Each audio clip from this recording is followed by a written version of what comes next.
Buenos días, estudiantes de sexto año básico. En esta oportunidad voy a hacer una retroalimentación en cuanto a los contenidos de la fotosíntesis que tiene que ver con la primera unidad que veíamos en el año. Esta presentación de PowerPoint la tenía yo para mostrárselas cuando estábamos en clase. Sin embargo, por todo lo que está sucediendo ahora, es bueno tener la oportunidad de mostrárselo a través de esta presentación así. Entonces, recordando lo que habíamos visto en el colegio, la fotosíntesis es el proceso de alimentación de las plantas. ¿Ya?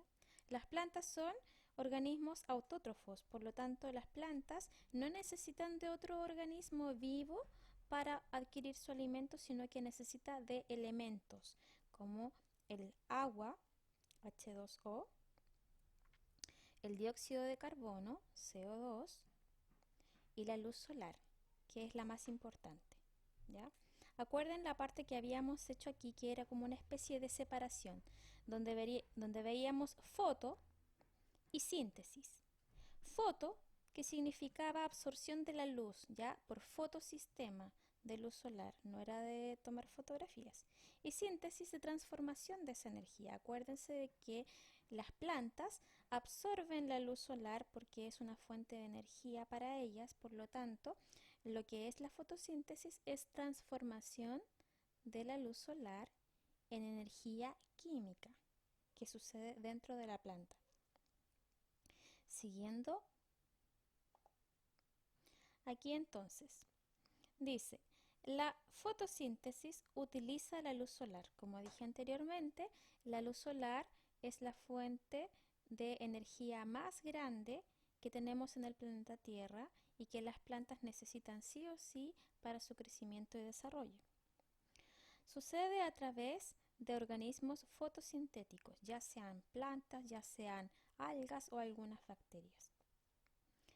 Convierte el carbono inorgánico en orgánico. ¿Por qué inorgánico? Porque el dióxido de carbono que se encuentra en el aire no es tan bueno para las plantas como lo que ellas transforman dentro de sus hojas.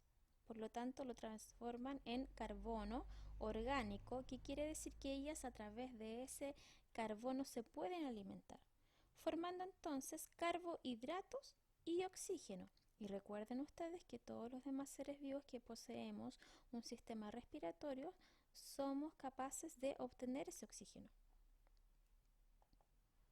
Si ustedes se dan cuenta, aquí en esta imagen hay hartos elementos que nos permiten comprender la fotosíntesis. Vamos a ir por el más importante, que es la luz solar, ¿ya? A través del sol. Entonces aquí existe una flechita que nos indica que la planta, especialmente las hojas de la planta, van absorbiendo la luz solar.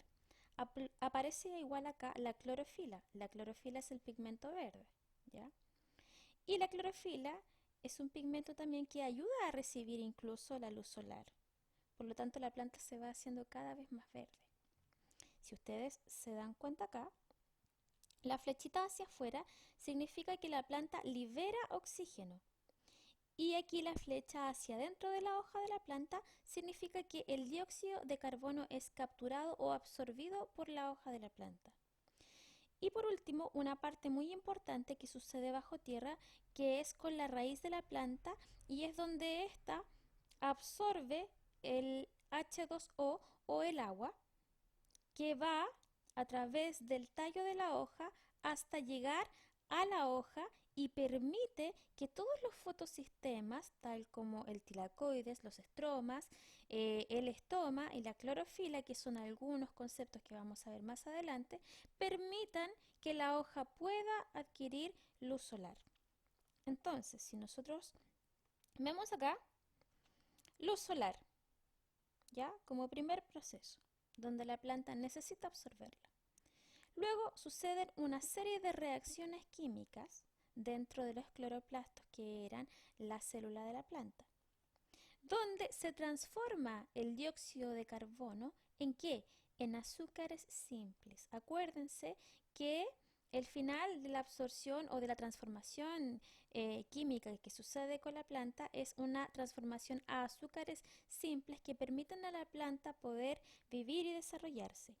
Y luego El último proceso es la liberación de oxígeno y como ya les había dicho, nosotros, sobre todo los seres humanos y quienes poseemos sistema respiratorio, nos sirve mucho, ¿ya? Por otro lado, aquí hay otra explicación. Desde el aire, la planta necesita oxígeno y dióxido de carbono.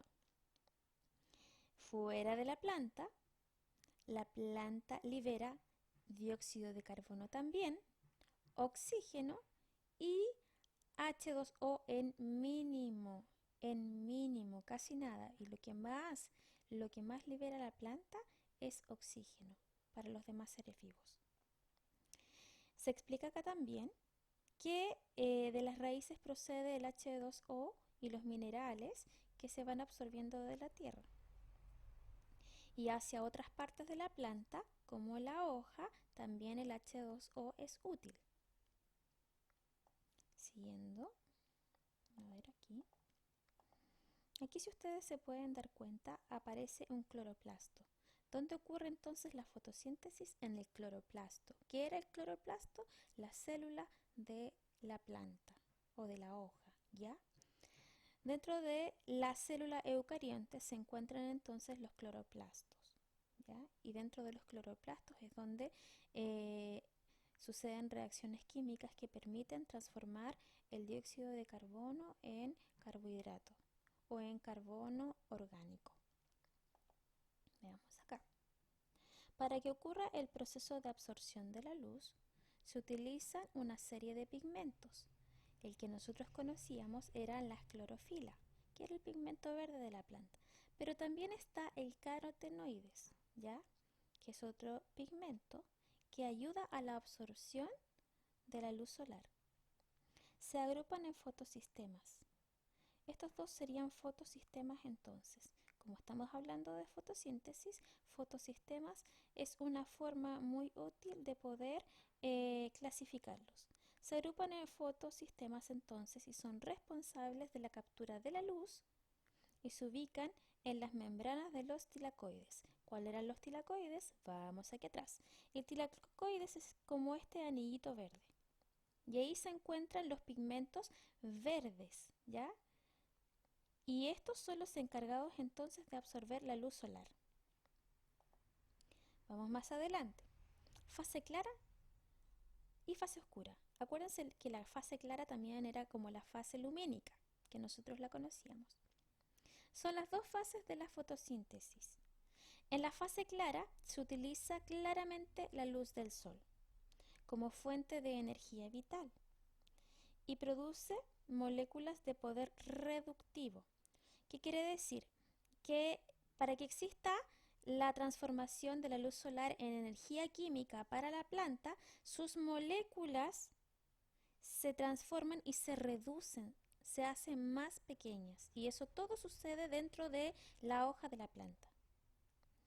Y en la fase oscura se produce en ausencia o con luz solar, ¿ya? La fase oscura se puede producir de día o de noche, principalmente de noche y por eso lleva su nombre de fase oscura. Se utiliza el poder reductivo de las moléculas que estaba en la fase lumínica. Entonces se utiliza el poder reductivo y la energía química para la fijación del carbono, es decir, que la planta se va quedando con el dióxido de carbono y va liberando el oxígeno, ¿ya? Entonces, esta sería la breve explicación de lo que era la fotosíntesis y espero que con esto les haya podido quedar claro para que podamos pasar al siguiente contenido de la misma unidad. Espero que estén muy bien, estudiantes.